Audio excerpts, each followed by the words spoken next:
كاكوريا صنعيو ديواني من بعدي دشكش بوان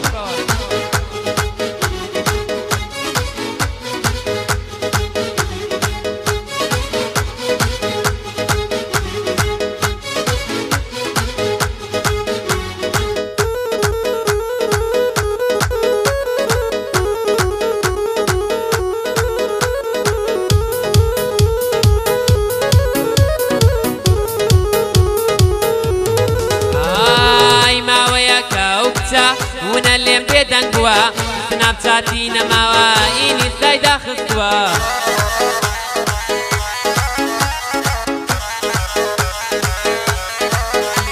های لینگا پێکی تازەشی بەمەسج بۆم ناردووە ئەڵێ هونەرگیانەکەم ئەمە تازە هاتووە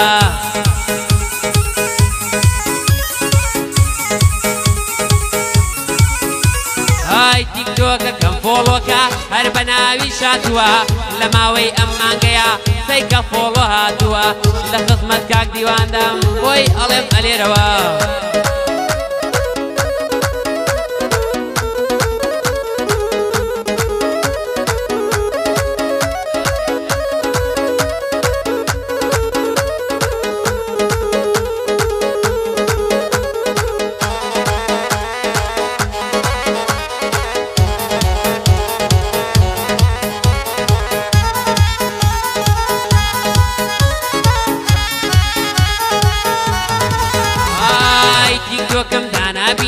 یارەکەم فامۆز بووە ئەوە نەهێرتی بۆ جووە منی لە فکر چووە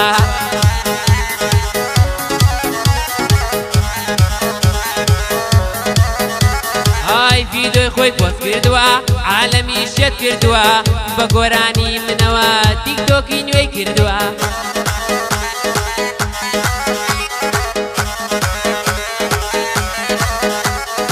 کوردوێتی لەگەڵەکە هیرە منی شێت کردووە ڕەبی بمرێ ئەم کەسەی ئەم فعلەی پێ کردووە بۆ وریە سەنگاویە بۆی ئەڵێم ئەلێرەوە ئەوە لە خزمەتیدام من لەوان دوور ناکەومەوە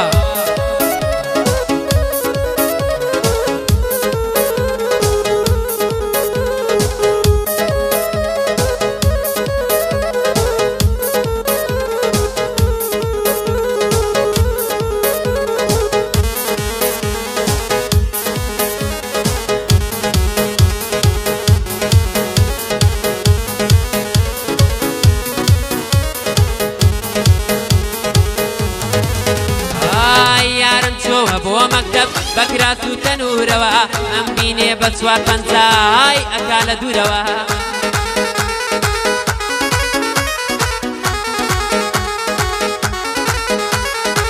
ئەڵێ هونەر دوای دەوام با بچینە دەرەوە ئەمڕۆ گەلێ هیلاک بووم ئابەم دەرس و دەورەوە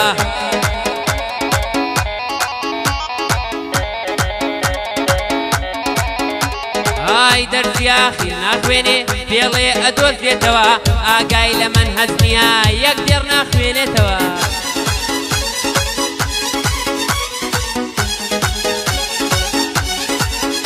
های کە مامۆستا خافڵ بوو مۆبەگەرێ بەدەستەوە ناپێکا لە پۆلا بە فێڵ و مەبەستەوە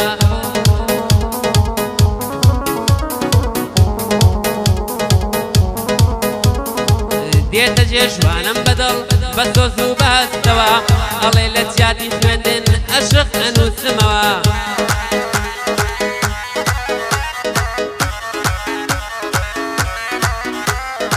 بۆ ڕاژان خەباتیە بەخۆ بۆ کامێرەوە ئافەرین کاکە دارکۆ دە تۆش لێیدە و لێیدەوە ئەمنیش هونەڕانەییم هەر بۆوان دەڵێمەوە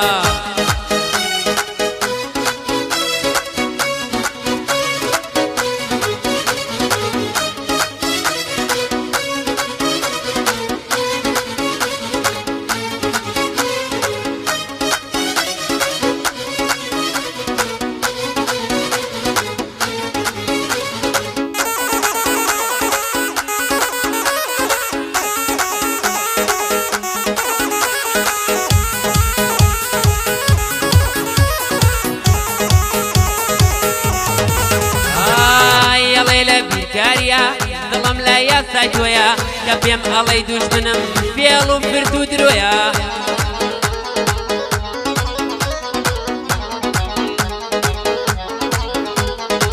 ئەڵێ ئاو کێشەی کیمیا ڕێک وێنەی من و تۆیە کە چۆن ئاوێتە یەک بووین وجودمان سەر بەخۆیە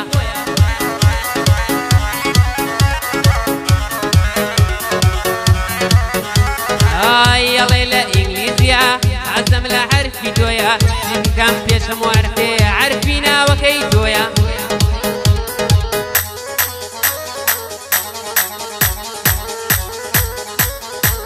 ئەڵێ لە دەرسی وێنە لە دەرسی ڕەنگ و بۆیە هیچ ڕەنگێ لام جوانیە حەزم لە ڕەنگی تۆیە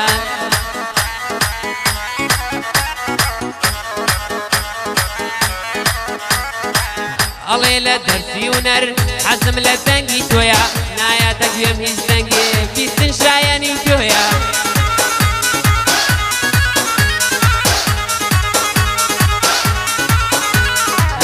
ئەڵێ بۆیە سەری ساڵ کارتەکەی من لای تۆیە گوێ نادەم لە خوێندنە چەند گوڵی سوورم بۆیە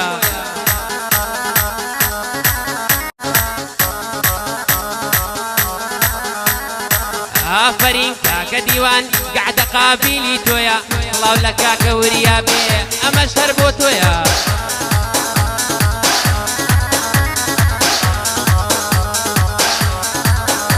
ئای سڵاو لە کاکە وریا وەڵا دڵی هونەیە ئەوە لە خزمەتیاندا گەعدە قابیل ئێوەیە ئەوە لە خزمەتیاندا گەعدە قابیل ئێوەیە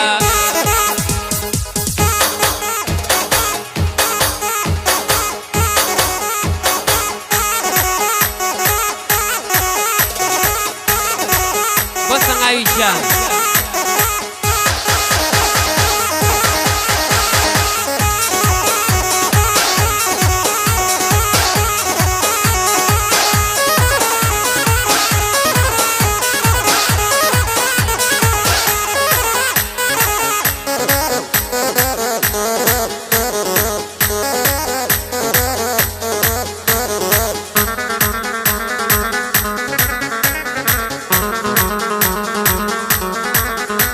های یارێکی جوانم گرتووە حیفێ تۆزێ مناڵە بەڵام لێوی شیرینە نازک و باریک وەک پیاڵە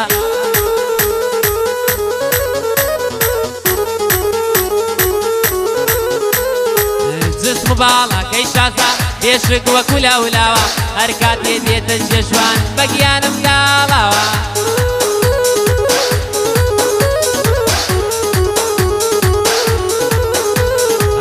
منم هونەڕانیایی حەزمە لەو بەڵک چاوە ئەقڵم بەو تەمەنەوە بۆ جوانیت خەڵەفاوە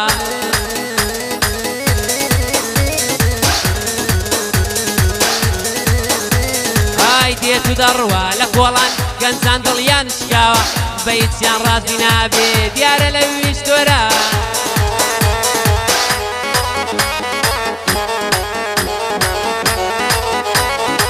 ئافەرین کاکە دارکۆ بەڕاستی لێی نەخشاوە ئەمنیش لە خزمەتی دام بە شعر و بە هۆنراوە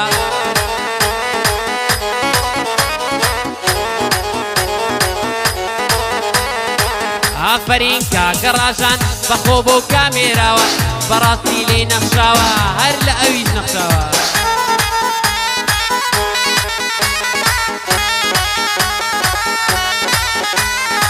قعدەی کاکە دیوانە بۆی ئەڵێم هەتا ماوە ئەوە لە خزمەتی دام بۆی ئەڵێم بەم دوو چاوە کاکە دار کوڕای بگرا دێڵین تەواوە